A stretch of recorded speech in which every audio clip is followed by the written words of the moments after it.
The Red-Headed League by Arthur Conan Doyle.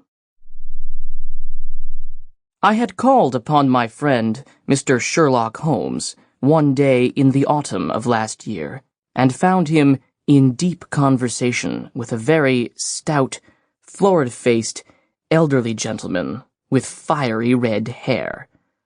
With an apology for my intrusion, I was about to withdraw when Holmes pulled me abruptly into the room and closed the door behind me. "You could not possibly have come at a better time, my dear Watson," he said cordially. "I was afraid that you were engaged." "So I am, very much so." "Then I can wait in the next room."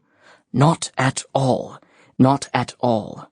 This gentleman, Mr. Wilson, has been my partner and helper in many of my most successful cases, and I have no doubt that he will be of the utmost use to me in yours also."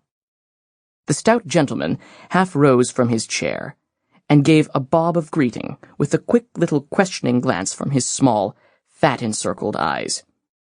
"Try the settee," said Holmes, relapsing into his chair and putting his fingertips together, as was his custom when in judicial moods. "I know, my dear Watson, that you share my love of all that is bizarre and outside the conventions and humdrum routine of everyday life.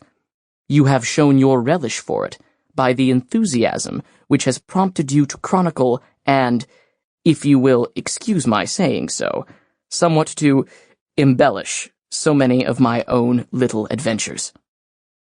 Your cases have indeed been of the greatest interest to me," I observed. "You will remember that I remarked the other day, just before we went into the very simple problem presented by Miss Mary Sutherland, that for strange effects and extraordinary combinations, we must go to life itself, which is always far more daring than any effort of the imagination." A proposition which I took the liberty of doubting. "You did, Doctor. But none the less you must come round to my view, for otherwise I shall keep piling fact upon fact on you until your reason breaks down under them and acknowledges me to be right. Now, Mr. Jabez Wilson here has been good enough to call upon me this morning and to begin a narrative which promises to be one of the most singular which I have listened to for some time.